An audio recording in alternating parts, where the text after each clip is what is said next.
Alrighty, hello every folks and good morning. Welcome to a review for Final Fantasy Tactics: Ivalice Chronicles. Now, I wanted to make sure to at least get to Chapter 4 before doing a proper review of this whole thing, because frankly there was a lot that I wanted to look into, and specifically, I wanted to see what they meant about, a certain Reavain's Part 2 might make people cry, which, Nah, it was about normal. Anyway, so let's go ahead and get into this whole thing, shall we?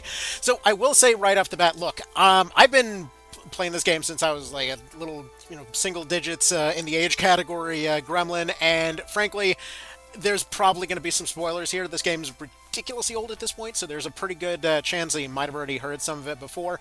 I'm not really going to go into the story spoilers so much, but you might potentially see people in the party or whatever else that you're like, hey, I didn't know those could be there, so just bear in mind that, yeah, there's a lot of story stuff that goes on in this game. Personally, I think that the plot is just something that's interesting to kind of go through and experience yourself.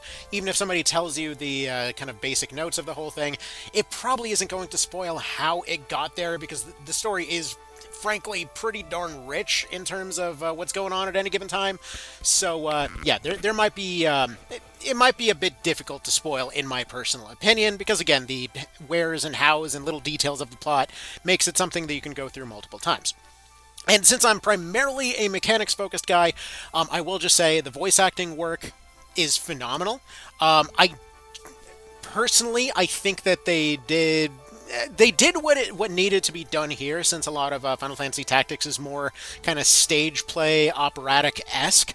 A lot of these sort of like war sim, like people screaming through the rain, whatever else kind of stuff that we saw in Tactics Ogre Reborn. Like I personally prefer that kind of stuff. But that's just me. Also, quick little quiet moment here while I check the audio. Yeah, that's looking okay. So yeah, in my personal opinion, I preferred the sort of like overall voice work of Tor, but man, there's some real standouts in this one. Like I absolutely love how frickin' sassy Gafgarian is. Like that guy. Even though the wording is the same as it was in the PSP version, my god, that guy's got some sass to him. You've got Dice Dark being absolutely sinister. Gotta appreciate that. Pretty much everybody lives up to their lines particularly well. As far as story additions go, here we'll go ahead and get into the party here. Just kind of discuss a few things. Do appreciate what they did with Agrius. I haven't really used these two for their storylines that much. Apparently they did get some new lines added, and for those that are interested in them, more power to you. Personally, I was here for the differences in class building and whatever else, so that's where we're going to go ahead and start. So as I mentioned in my first impressions here, I really adore that all of the... Okay, thank you. I do appreciate that each of your generics has sort of like a little mini backstory to them this time around, and additionally they will be a lot more chatty than they've ever been, and on top of that you can properly rename them to whatever you'd like, within reason. There's a decent bit of space in the text box, and additionally a lot of the introductions to a lot of mechanics are generally handled a lot better. So for example, when you encounter errands for the very first time, your first kind of errand boy team, as it were, here with Lad, Alicia, and Lavian, those are all going to be presented to you as just sort of freebie units right then and there, and then as soon as you get back to the world map, they're like, hey, guess what, errands exist, you should send them to go save some chickens. I forgot to actually look up whether or not that was actually originally a away mission, but either way, if it's a reference to the PSP version, great. If not, oh well. Anyway, point is, there's a lot more tutorials for every new mechanic, whether it comes to monster units, whether it comes to the errand mechanic, there's a lot more tutorials. In general, this is a good thing. Early on, though, same complaints as I had with the very first mission of Tactics Ogre for the last, like, decade plus, almost going on 2 at this point, where, man, they front load so many tutorials in one spot that it's a little disgusting at first.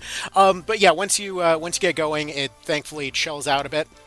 Like, for example, if you go through the, not the encyclopedia here, let's go over to the, or no, not the reading materials. Where was it? Is it in the encyclopedia? Yeah, it is. I think it's just like terms and things.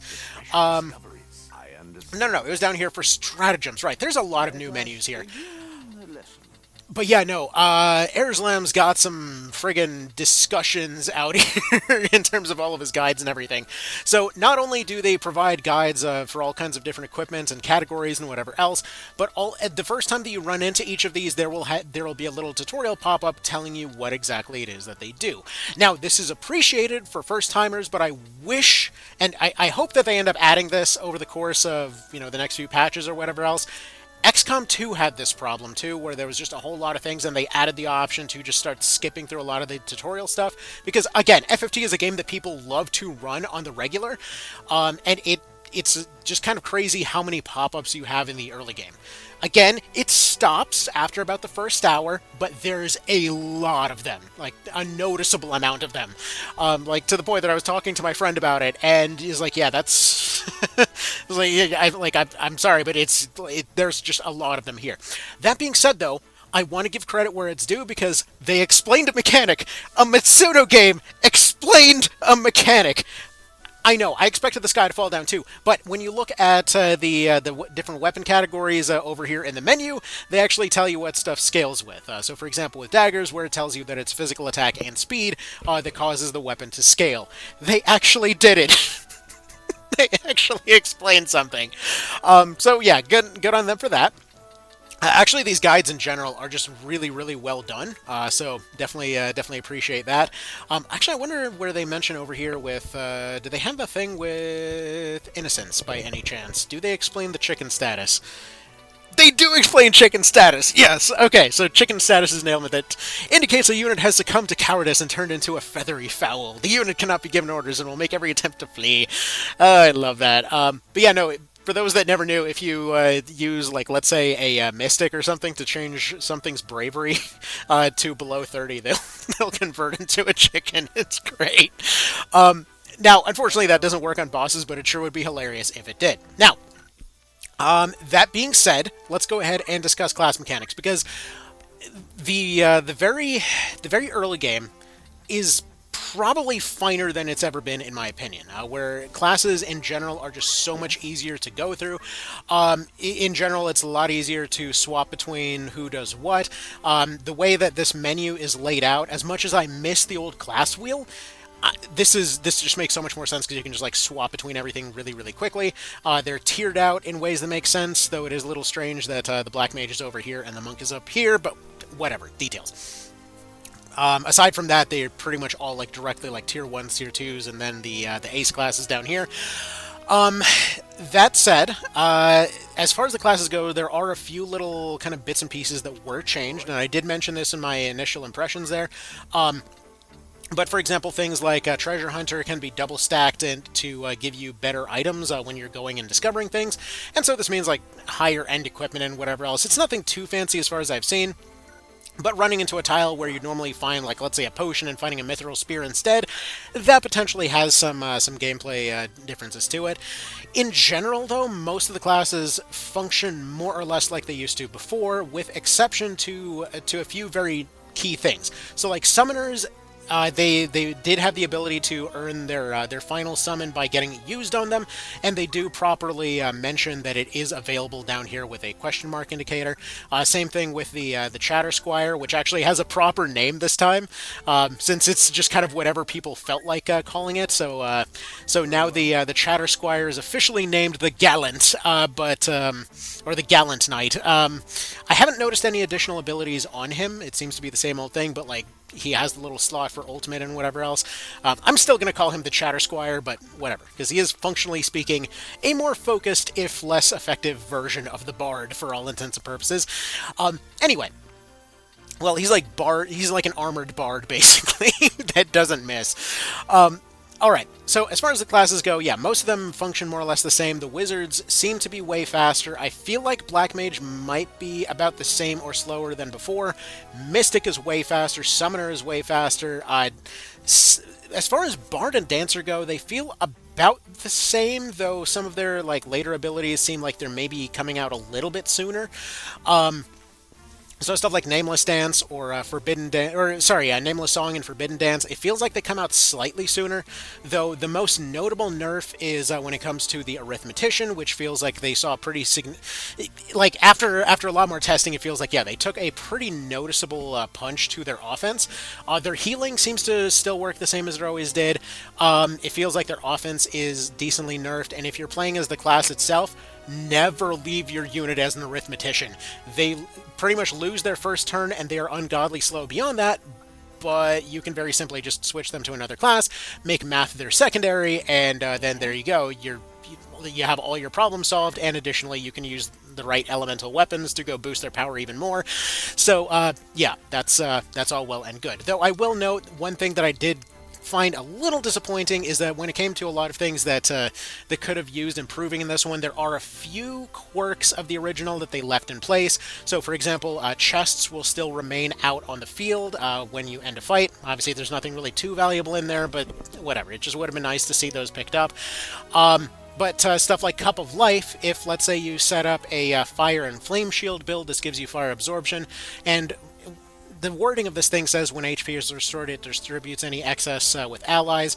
Basically what this means is if this unit is healed and overhealed, then it uses that same heal on whoever has the lowest health, which is neat, except it doesn't work with a absorption build, because it doesn't technically count as healing. It's not classed as the same thing. It would be cool if it did that. I have a feeling that the mechanic is just simply not there for it to work, otherwise they probably would have done it. Same thing with like dual-wielding spears or whatever else. But yeah, in general, that's just kind of where that is. Some of the biggest buffs that we've seen, though, are going to be stuff like aim and axes, which axes are a lot more reliable. Again, I know I mentioned this in the first impressions thing, but I just want to go over this again. Yeah, aim has gotten way faster to the point that aim 20 is actually reliable at this point. This guy has gotten MVP on more fights than not. Basically, his aim skill plus a battle axe, due to the fact that the damage of the battle axe can go like 50% higher than it's listed, it means that aim is potentially going way higher than is listed there as well. On more than one occasion, he's one-shot bosses like without any additional advantages at the time. I mean, I will say for the very end of Chapter 3, I just kind of went nuts in terms of just setting up my ideal team here, of doing the mime, the dancer, the bard, the calculator, doing all of the usual, like, you just get stuck in grind mode type of situations. Going and getting all the rare equipment that honestly just saves you one shop upgrade. Like, I had no reason to go get Minotaurs, to go get a slasher a few fights early, but I felt like it. Though, for all intents and purposes, this chemist is basically Jason Voorhees at this point. He cannot die. The chantage still turns you functionally invincible. So he just runs up, hits something with his axe as quickly as his aim will allow, gets knocked unconscious, comes back to life a few seconds later, goes for it again. He just simply will not die. It's beautiful. Anyway, so yeah, all of that stuff is there, though I will note one thing I was asked to go adjust and potentially just work into a review rather than put out as what was seen as too much of a guide at the time. When it comes to monster units, you have the same kind of drops and things that you did from before. However, this time around, you're going to be selling carcasses in order to go get those materials. If you have excess, you can actually properly sell the bodies of those units, but rather than, for example, the uncertainty of it saying, hey, like you look up a guide and it's like, oh, go, kill chickens in order to go get X potions, and then you get it, and then, eye drops. Instead, there is a sort of rarer, kind of a higher quality variant that can potentially drop, and if you get one of those, you get the better version. So, for example, stuff like the regular Tier 3 pig dropping a ribbon, but the fancier version dropping what is functionally one of the best weapons in the game that happens to be a purse. So, that's all well and good. Ironically enough, by the way, they actually changed how bags work. Now, I might be misremembering this because it's been a bit of a while, but I remember constantly having an issue in the PS1 version of the female units always insisting on wearing purses rather than weapons, because they had a tendency to have much more hitting power. This time around, there's actually been some changes in terms of stuff that is limited based off of gender and whatnot. So, for example, when it comes to bags, those are going to be limited to the musicians. So, for example, the bard and the dancer would be able to equip the bag, not just ladies. When it comes to the ribbon, this is going to seemingly be wearable by everybody. Let me just go ahead and double check that I'm not just randomly misremembering because I saw this yesterday. But yeah, you can go and put units on whoever, but yeah, ribbons, being able to wear a ribbon as a dude is no longer a cloud thing, so just something to also add to there. It's kind of a random change, but kind of whatever there. Now, what I will note though, what all of this stuff ends up coming together as is that we still have the same old FFT that we've always known and loved for decades. But when it comes to SRPGs, oftentimes they can be sort of a series of various sort of like plateaus and walls.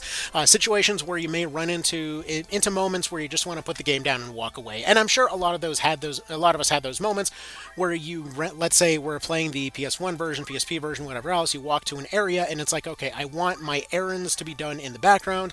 You know, I want to be able to get some bonus from that or whatever else. And then you go and you save, you go make your trip to another location, you run into a random fight, and because you couldn't skip them at that point, you found yourself in a position that now you either take a extra like 15-30 minutes to go do that fight, or you reset the game. And that kind of wall was something that you would run into all the time, and it again was just a frustrating thing that you would end up achieving your build and either land in a plateau, or you would run into that wall that basically said that you weren't going anywhere at that time. Also, by the way, in case you're wondering why I'm only ever sending these guys out, I want to see how they compare to the actual main party once the game's done, because I've primarily been sending them out on errands. Just to kind of see what would happen. And because they're always out on away missions and presumably spending a lot of their time out in the middle of the ocean, I decided to go name them after various I guess pseudonyms from the Metal Gear series. Okay, anyway, sorry, back on track though. A few other things that I noticed, so like let's say we got Rafa over here with her abilities. I noticed that these seem to have a lot more shots available to them. So yeah, like when it came to the various seer abilities and whatnot, like I've seen her going up to 9 just out of the box. So they seem to shoot out a lot more.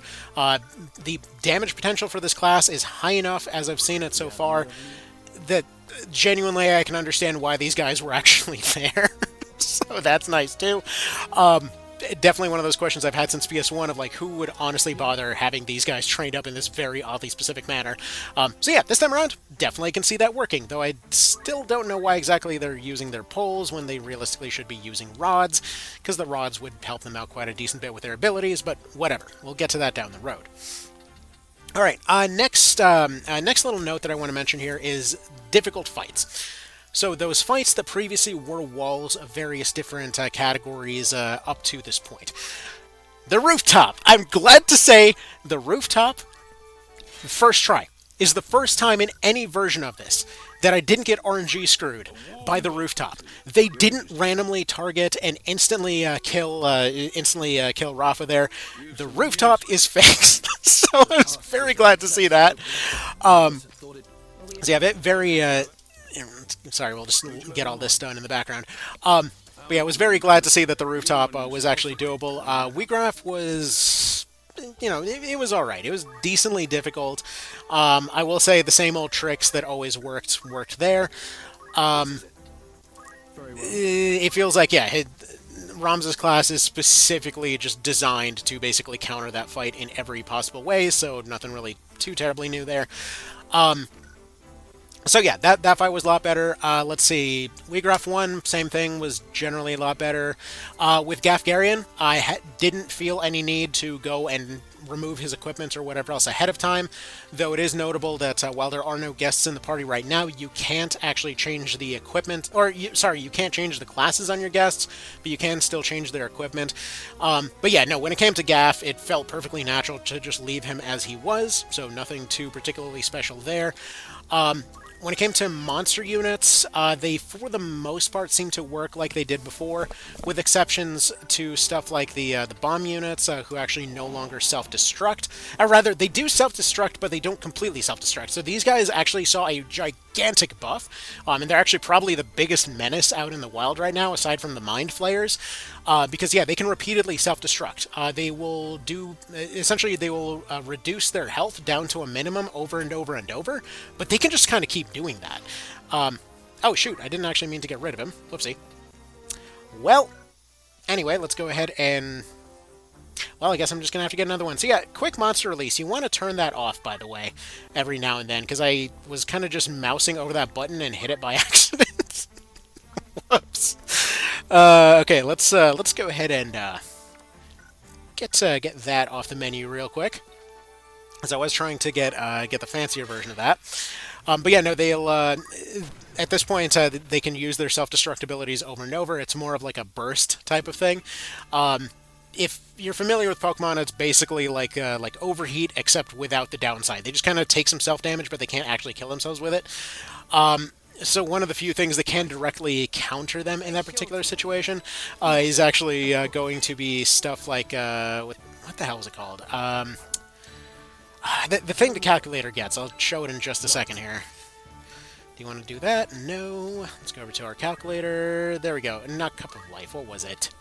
What was your other thing? Soul Bind. There we go. Probably switch that anyway. In fact, actually probably just leave you with Mana Shield. Maybe Autopot? I don't know. I don't know. We'll just go ahead and run that for the moment.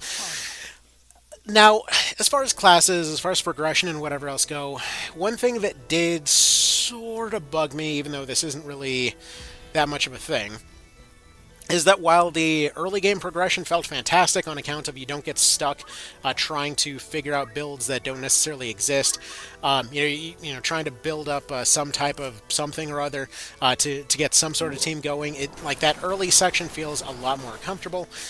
I do feel like this time around, it does feel like once you end up hitting that plateau towards the end game there, I don't know, it doesn't quite feel like there's much progression left at that point.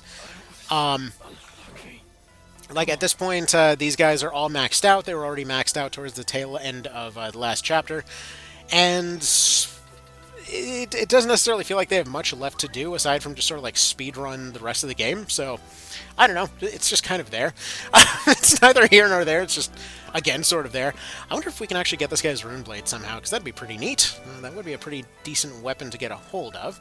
Yeah, this is one of those encounters you don't see that often. It's just some dude dueling a Minotaur for some reason. Anywho.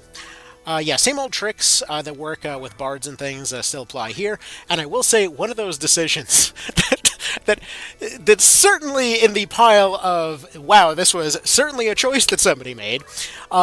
Any instance of the old Chapter 2/3 Ramza that got replaced with the Chapter 4 variant, in general, pretty solid. Like, it's good to see that he's using his proper attire for the right and, you know, appropriate cutscenes and whatever else.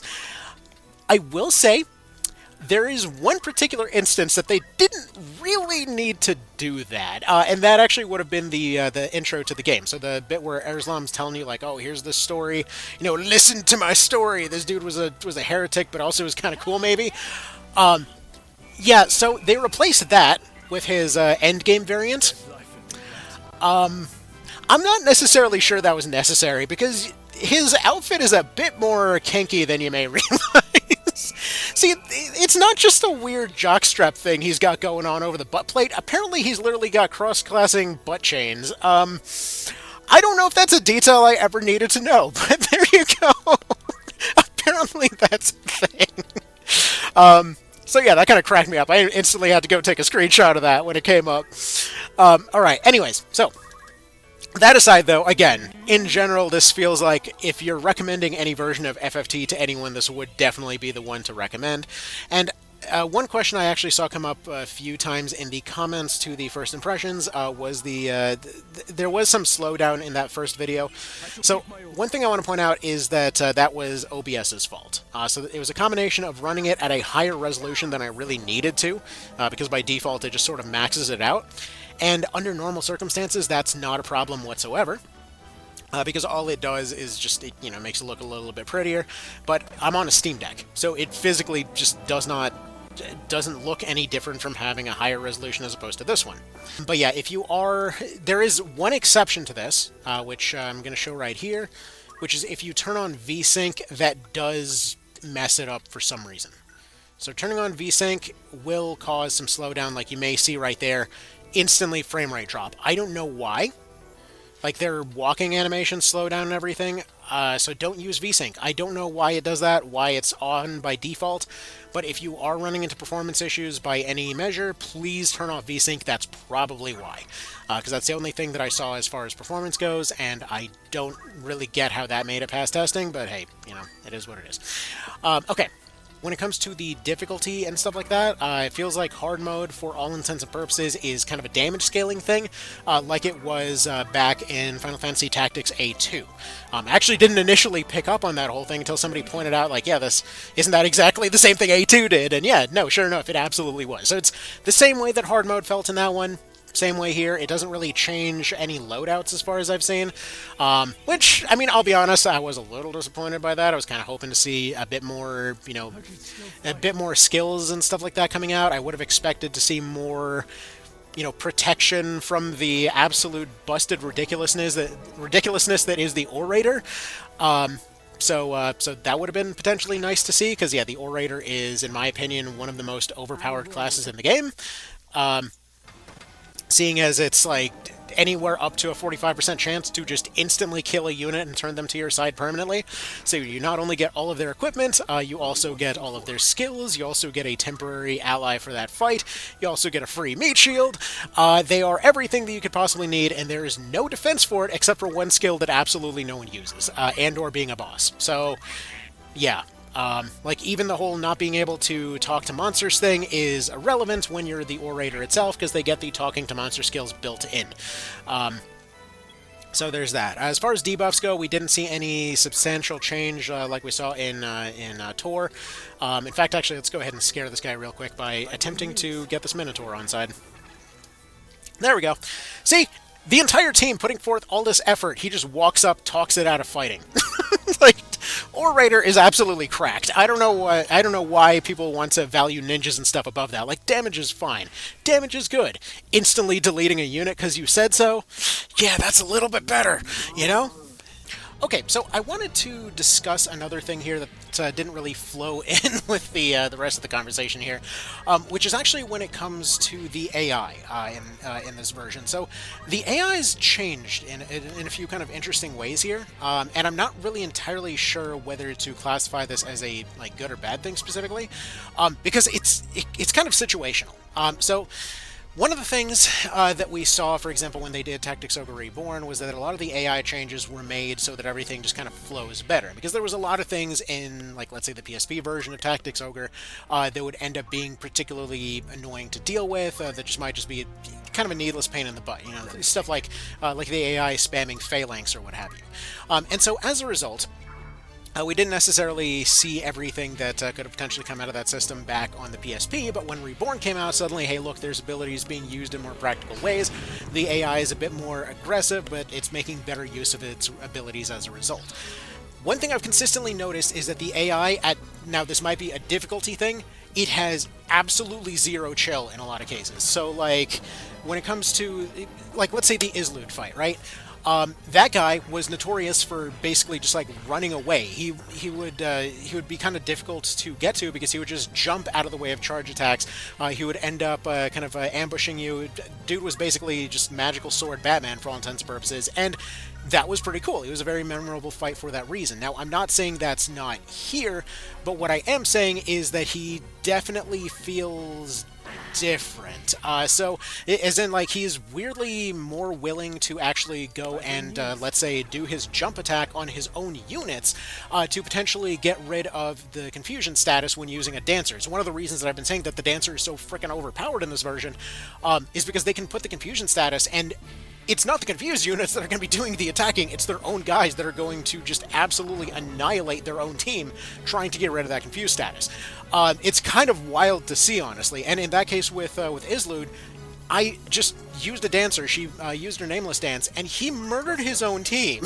So, now, this, it can be a good or bad thing. It does mean that they don't run away as often. The AI will still do their like running away in a corner if they're injured thing, but when it comes to attacking their own units to get rid of like charm and confusion and such, it can play out very oddly in this particular case, where yeah, it just feels like they are doing more damage to themselves than you really need to do to them. So you know, again, could be good or bad. It's just kind of one of those weird situational things. Additionally, I've noticed that when it comes to their abilities, they've been pretty good at being aggressive. Like I noticed early on, they were pretty good at actually predicting attacks. So I genuinely don't know if it's like smarter or just more aggressive or what. But or you know, if certain attacks are just faster in general, and that's kind of about it. I genuinely have no idea, but it's just kind of been interesting to see that. See that going and playing out. There was also one more thing that I touched on but didn't quite get into, and again, I don't know necessarily if this is going to what? You can parry doom traps? Huh. Interesting.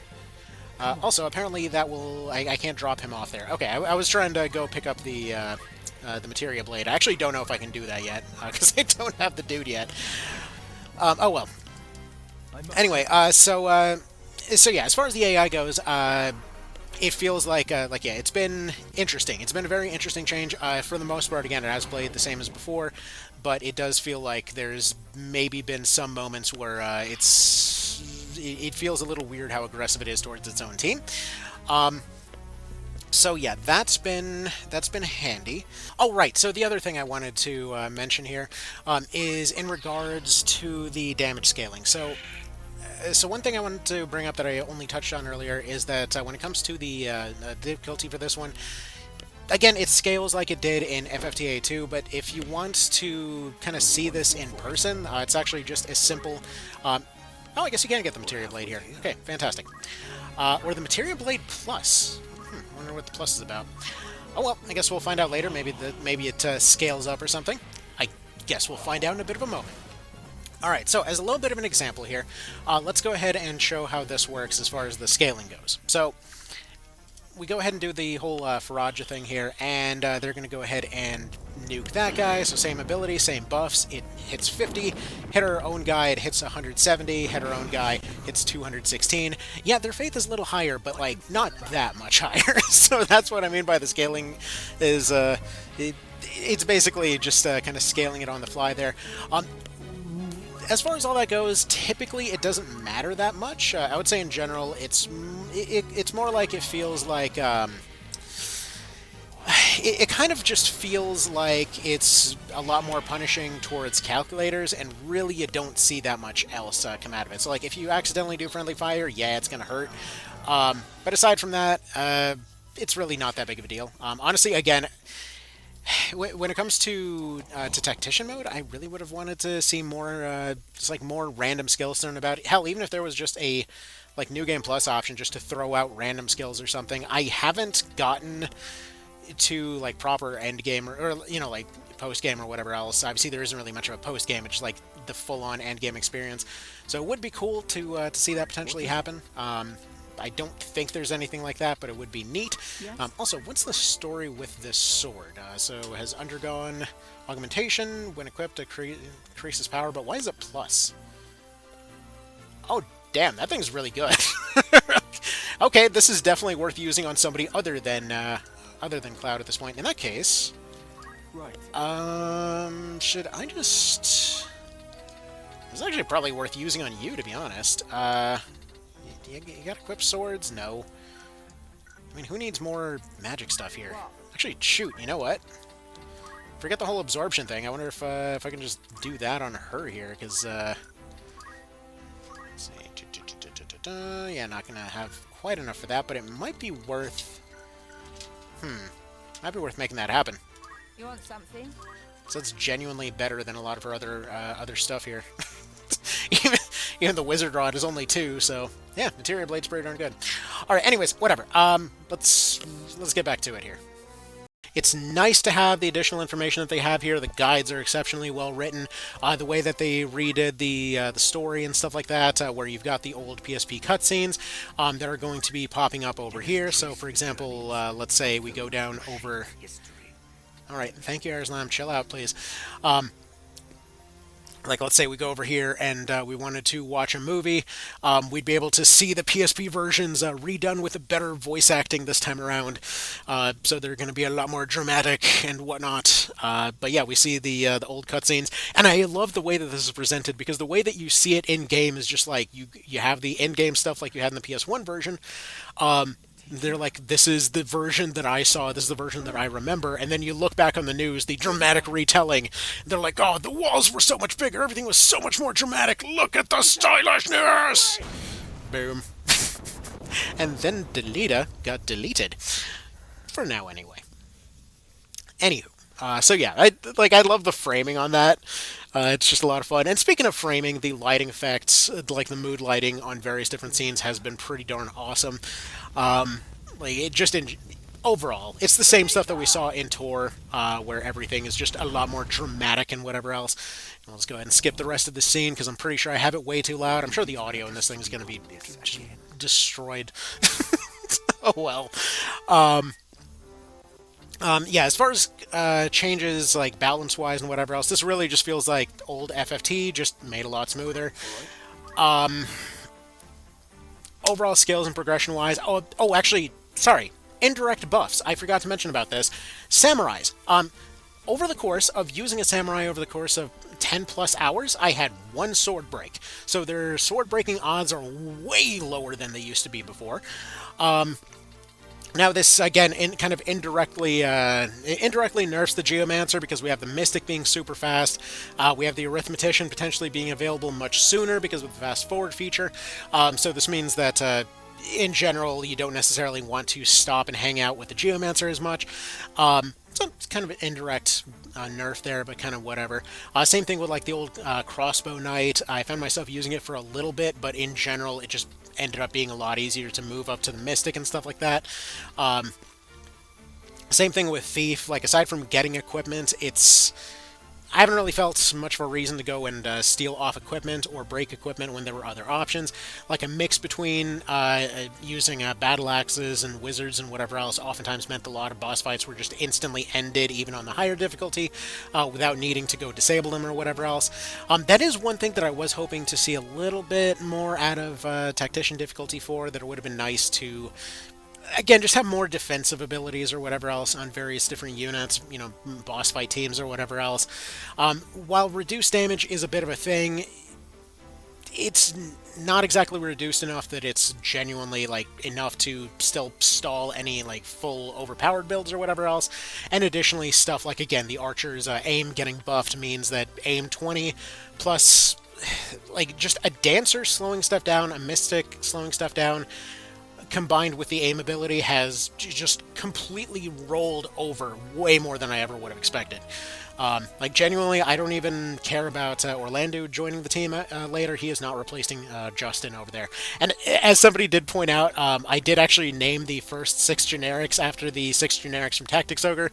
So I originally had Alos and Floros. Floros died saving Algus, as did Laura and Justin made it, but Sarah and Voltaire were there. Voltaire also died saving Algus. Somehow there's always 2 generics that end up dying saving Algus, but whatever. Acceptable losses, I suppose. I'm trying to think if there's anything else I really want to cover here. Because really, aside from this, it's the same old FFT that you knew from before, just smoother. It just doesn't have as many walls in the way. For anyone that has never played FFT before, I definitely say it's worth the price of entry. For those that are looking to experience the story in a way more appropriate way and whatever else, looking to see the best version that's ever been out there, then yes, absolutely. If you're a mega fan, you've already pre-ordered this. Like, we already know this. If it's somebody that's looking strictly from a value perspective, like if there's somebody that's, let's say, just challenge running it or whatever else, for speedrunners and whatnot, they obviously would end up benefiting quite a bit from the speed up options. When it comes to challenge runners and whatever else, I'm sure they'll appreciate being able to skip cutscenes. in general, again, it's not going to be completely new, but it is going to be the definitive version, if that makes sense. Like, this feels like all of the features that you'd want to see out of the original, while not necessarily stepping out of line as much as I know I personally was hoping they would do. Like, I like that they added new cutscenes for these guys. I was expecting to maybe see a bit more side stuff, though admittedly, again, I'm in the final chapter at this point, there might be more stuff out there. The classes are, for the most part, left exactly as they were, with, again, some buffs and nerfs needed where they were needed. Calculator, in general, like, it's still strange to me how weird it feels, though. Like, it feels really out of place right now. Like, obviously, they needed a nerf. That class was cracked beyond cracked, but, like, it feels weird. It's so weird that it's directly a bad choice to leave somebody as a arithmetician. Because, like, the class itself is so ungodly slow, and there's absolutely no reason to have that class as opposed to anyone else. Like, it's not like their passives are doing any particular changes or what have you that they necessarily want to leave them as this, you know? Like, they don't have any built-in passives that are something that you absolutely need to have. So there's just, again, literally no reason to stick somebody as this class itself. I'm a little bit surprised that Dancer didn't end up getting nerfed and possibly might have gotten buffed. Because, yeah, Forbidden Dance, and especially if you bring in a backup mime, it's, I mean, you already saw the effects. Like, that against one guy, that was enough to completely disable them. I would say if you are looking to experience the higher difficulty or whatever else, don't use Dancers, because they fully trivialize the game. And I think there actually might be some immunities that potentially would have been there before, but maybe aren't. Like, I don't remember being able to stop or slow Gafgarian, but he was, sure enough, completely... Like, I was worried about him being a threat. Every time I just put out a Dancer, they stopped, slowed, like, frogged everything on the map, and at that point, you know, Battle Axe guy just cleaned up. That was really about it. Oftentimes the teams were disabled enough that Mincing Minuet was enough to just delete the team over time. You just leave it on automatic, walk away, and come back to a victory screen. So yeah, a little bit surprised that Dancer got buffed so hard. This is, in my opinion, the best class in the game at this point, but we're not doing a tier list or whatever else as of yet. Just kind of interesting to see that popping up. Samurai, again, feels perfect as they are. I haven't felt myself using Dragoon as much because they're, like, I don't know, their tankiness has just not come up as much in the harder difficulty. Seeing as on the harder difficulty, even an armored unit can oftentimes get completely crushed. Defensive skills seem to matter a decent bit more than armor, at least in my opinion so far. But again, that's just kind of due to scaling shenanigans and whatever else. Like, stuff scales way harder on Tactician. But yeah. Anyways, so that is more or less going to be about that for right now. There will be a lot more stuff coming out once I'm allowed to go and talk about those things, since I can't put out any guides as of yet. But yeah, I will say that, yeah, this fully feels to me like the sort of definitive version of FFT for all intents and purposes. Feels like the newer version on newer systems that we're going to see going forward.